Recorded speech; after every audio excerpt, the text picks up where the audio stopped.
Hello and welcome to the SIWI Sofa, where we sit down with some of the most interesting participants at the World Water Week to learn more about the array of water-related issues being discussed this week in Stockholm.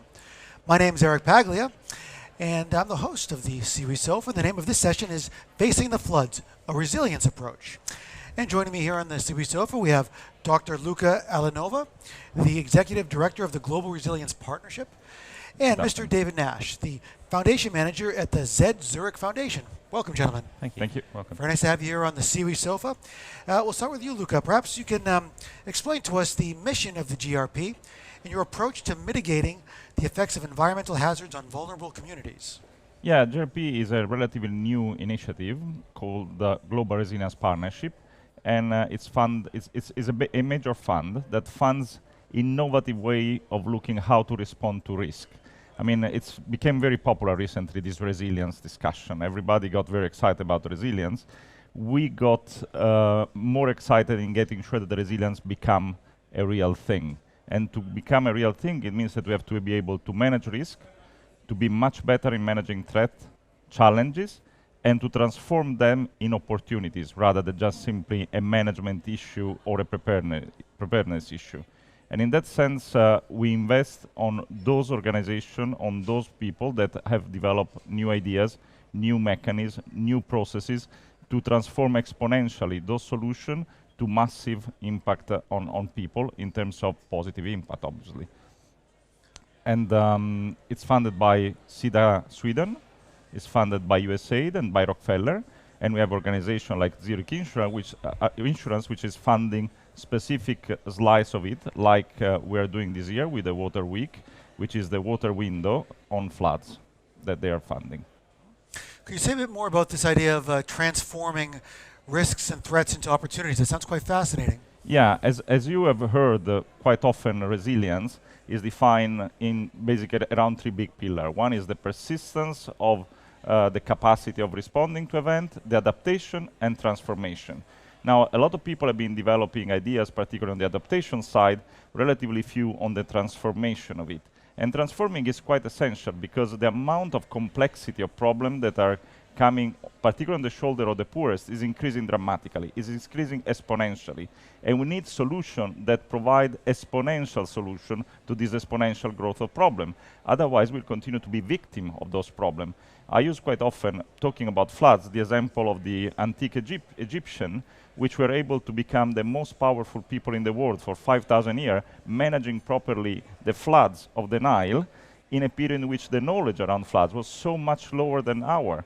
And currently, floods are the second reasons of disaster. If we exclude the first one, which is conflict, is becoming the most important reason of disaster in the world. And we should learn how to transform that in an opportunity and not just managing the risk of it. And that can happen if we look at it before the event, and we can happen if we use new technology, new ideas, and root them in culture and society where the things happen. The GRP has recently commissioned a study from Oxford Economics on the global risks or the global impacts of severe flooding. Could you tell us a bit about the results of that study? Yeah, it's in a sense, it's quite scaring, but there is also an interesting ending in this story. The scaring part is that we have seen dramatically increase of events. In the 80s, the number of floods were just slightly above 80. In the 90s, we were above 110. Now in the year 2000, we are getting in the order of 200. So the number of events is increasing dramatically. The impact, the damages, is increasing dramatically as well.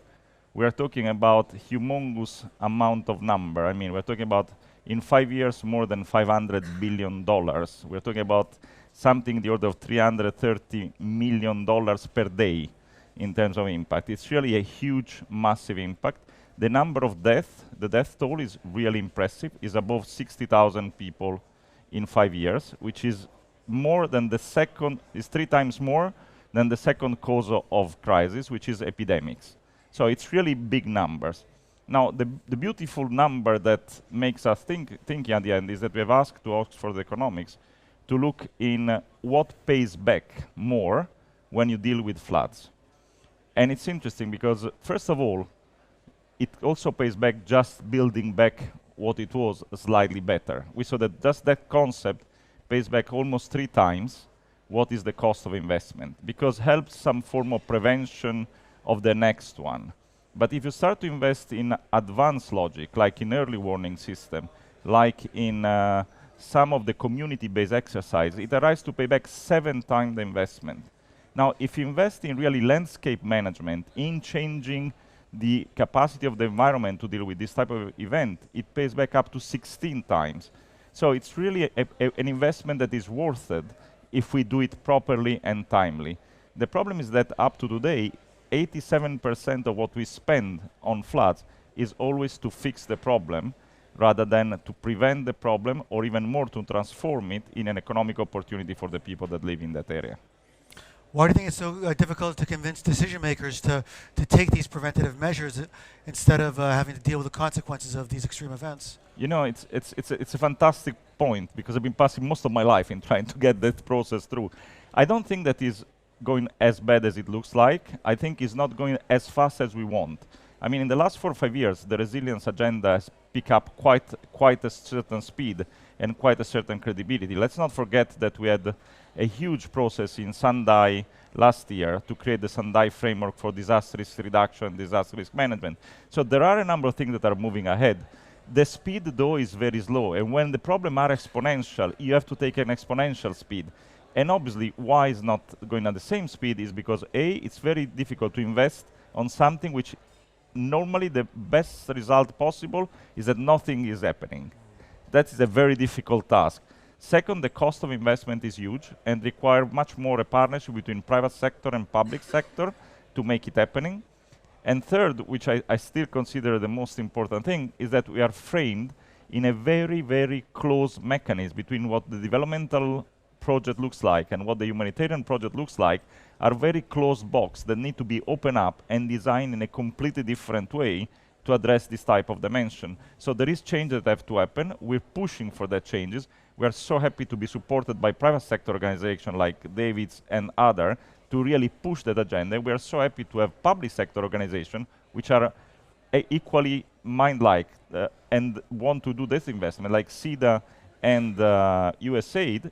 And not the last, actually, the most important is also long-term foundation like Rockefeller Foundation that have been really leading such a process. So the movement is getting there. The critical mass is building up.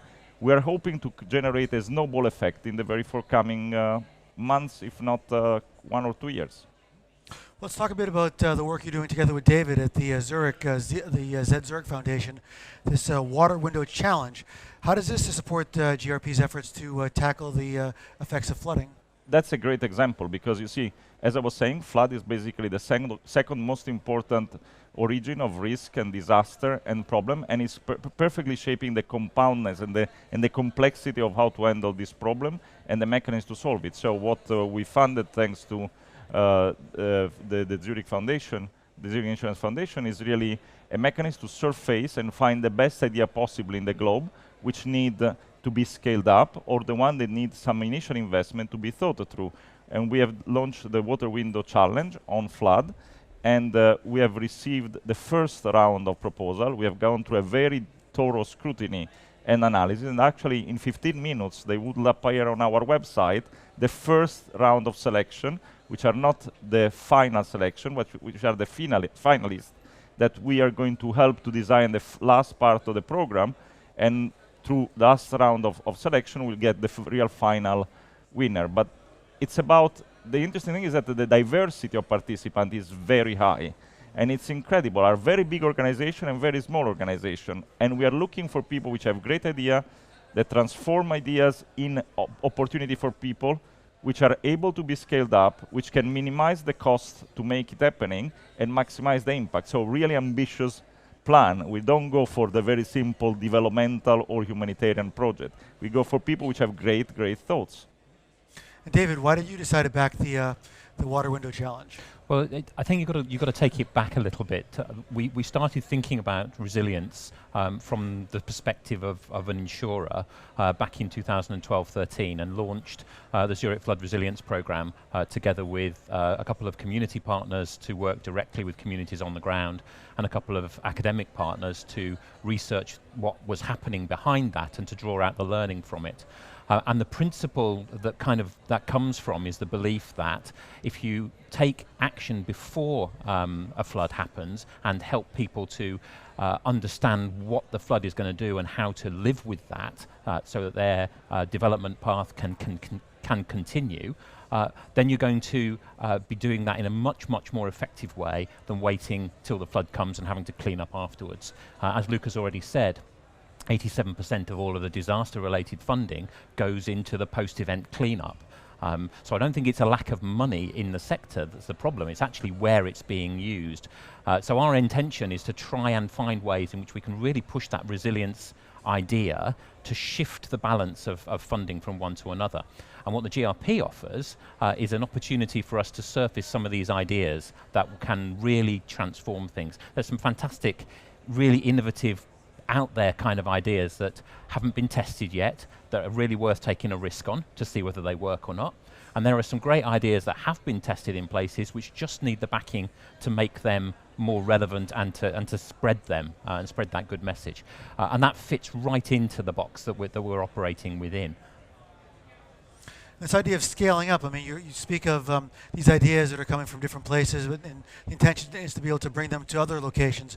But a lot of flood risks seem to be very locally oriented. I mean, is that also a challenge to try to find ideas that actually can work in a variety of different geographies and climates? I mean, certainly from the way in which we're approaching it from the Zurich perspective is to look at a variety of different contexts, both in the developing world and in the developed world, to see what similarities there are between floods, to see what works at a community level, and to really draw that learning out. And drawing that learning out has got two benefits. One is that you're enabled to share it with other practitioners and to spread those good ideas into other communities. The other actually is a very strong benefit from a insurance perspective. Insurance solutions, you'll hear a number of people say, I can't get flood insurance, no one will insure me, all this kind of stuff. If we can find ways in which we can lower the risk that people are facing by building resilience and learn what it is that helps to incentivize that lowering of risk, then we can actually reshape where the insurance market goes and actually make it very relevant for an insurer to be actively engaged with their communities. And that's what's in it for Zurich, really. The connection with our communities both helps the community and supports where Zurich's business will develop and grow. Can either of you give some examples on some methods or measures that have worked in different locations, whether it's infrastructural or social resilience? I mean, which do you favor, or is there any best practices that you could point out at this point? Okay, just a couple of examples. One that we are funding and one that we are not funding. And just to make clear, GRP is trying to really generate a network of actors that come together really to leverage these massive changes, possibly getting out this horrible gatekeeping idea that each one that gets in the developmental business becomes so proud of, so territorial. I mean, for me, the space is so wide and there is so much thing that happen that it doesn't really matter who funds what, except if there's a great idea, we should move and support it. So going back to the point is, for me, one of the best example in the past history, which I really loved and I often quote, is the money transfer mechanism that exists in Kenya through mobile phone called M-Pesa. This M-Pesa system has provided bank account, virtual bank account on a phone for millions and millions of Kenya, solving an enormous problem, is totally sustainable, makes the organization that run it making money out of it, and so business-wise is sustainable and solve an enormous amount of problem to the Kenyan citizen, because people that were excluded from the market now are in the market, and there are millions of people that now can have a bank account. And the cost for the development community has been few £100,000 paid by DFID to make this effort becoming market possible and so effective, and actually being ahead of all the other rest of the world in terms of money transfer, because it's already done by several years and is using SMS, so it doesn't even require internet. So it's an incredible piece of solution which made the people much more resilient, because having access to financial mechanisms, having access to credit, having access to microinsurance mechanisms through all the same system have allowed them to manage much better the risk and making socially much stronger. So that is the one that we are not funding. The one which are funding that others are speaking during this Water Week is very much related to the water, which is a Dutch organization which is called Meta, which has been developing a wonderful way of planning roads and using the water that flows on the road to create water reservoir, very small water ponds that can provide water to a number of use for the community, particularly for irrigation and a number of others, that allows water to be usable instead of being lost. That is triggering a lot of alternative solution on use of water, which is massive, that was not used before. And we are interconnecting them with other actors to make sure that this use of water can build on several other options that were not thought upon. And that should be what should happen. What should happen are mechanisms that become easy to implement, relatively low cost, and becoming sustainable, because the generation of return is much higher than the cost of making it. And that's the two examples that comes to my mind, yeah. That'd be an example of dealing with water scarcity, not so much flooding. Exactly. In fact, that was done not under the flood water window, but that was done in a previous round of challenges that we have run for just broader resilience perspective, and that was an interesting use of both the floods, because they get absorbed on the road, but also the moment of scarcity, when the moment of excess rain or excess water pass, and using in a much more distributed manner. Yeah. I mean, from Zurich's perspective, when we take a look at resilience, one thing that we've evolved is a better understanding of what resilience actually is over the last 2 years. And one of the things that has come out very strongly from the way in which we've worked with communities is understanding that resilience is a combination, it's a interconnected system. Everything that a community has, that's whether it's its knowledge, whether it's its social connections, whether it's its infrastructure, whether it's its financial mechanisms, all can help to provide resilience. So I think the successful projects are ones that recognize where the weaknesses are within a community's, within how a community actually functions, and helps to strengthen those weaknesses. Because ultimately what resilience is all about is communities enabling themselves to continue growing and developing, even in the face of the shock that flood can cause. And that obviously will save lives, it'll save property, it'll make them financially better off as well. And besides helping vulnerable communities become more resilient, what other benefits does the Water Window Challenge offer for your foundation? I mean, certainly from the way in which the business looks at it, it's about connectivity. So the success of any business is rooted in the fact that it sits within communities.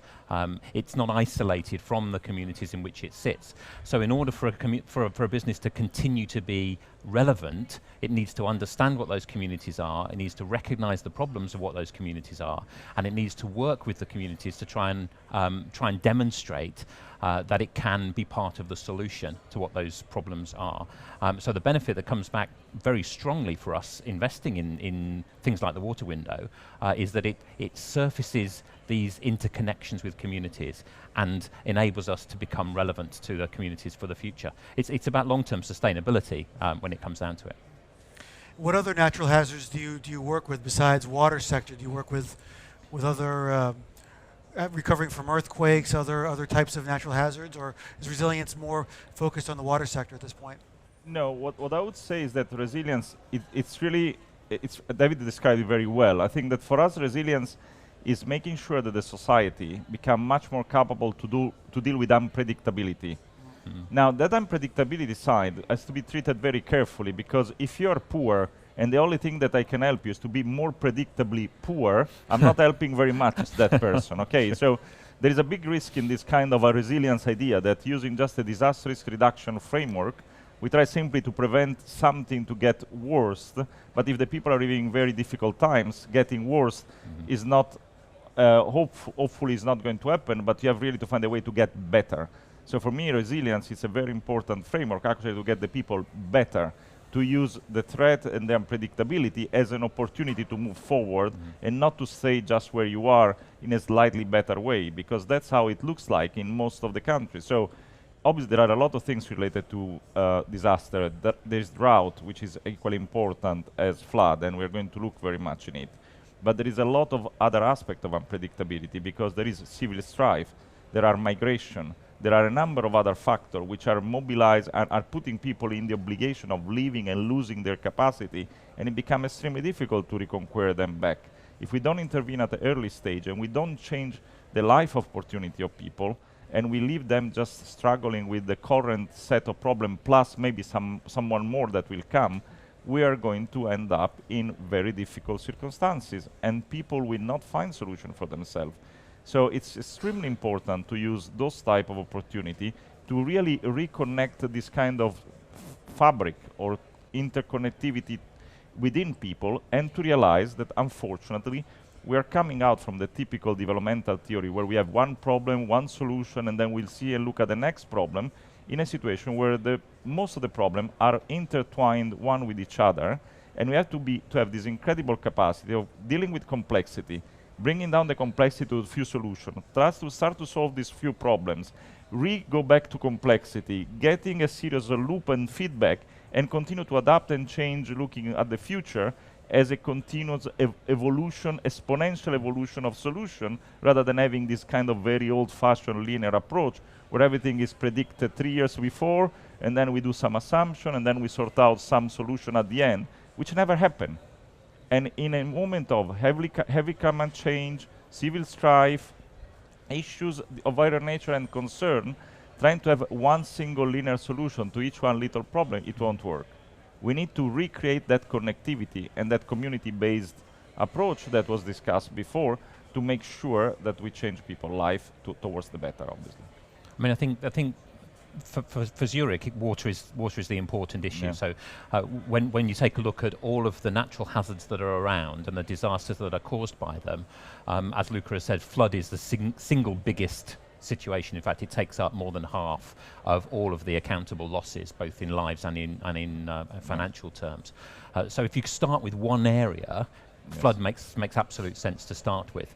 What's emerging, certainly from our thinking, is that creation of resilience becomes a creation of resilience to the threat that you're facing. Now, one of the challenges that is that you may well end up evolving something that makes you resilient in one area, but at the same time lowers your resilience in another. And I think that there is inevitably going to need to be some thinking around how you take resilience in one area, perhaps resilience in another, and then see where the overlap is, so that you can understand how to be complementary, so you don't get any unintended consequences of the changes that you're promoting. We believe that the framework that we've been evolving and thinking around is adaptable from one to another, but there's a sort of a magic missing ingredient in between that we need to try to find, and we'll find that by continuing to invest in these communities. We haven't spoken so much about the drivers. I mean, you mentioned, Luca, the exponential increase in the number of deaths associated with flooding, economic damage. I mean, climate change obviously comes to mind, but is there other people's behavior? Are people becoming more risk-taking? And is that something also that needs to be addressed within a resilience framework?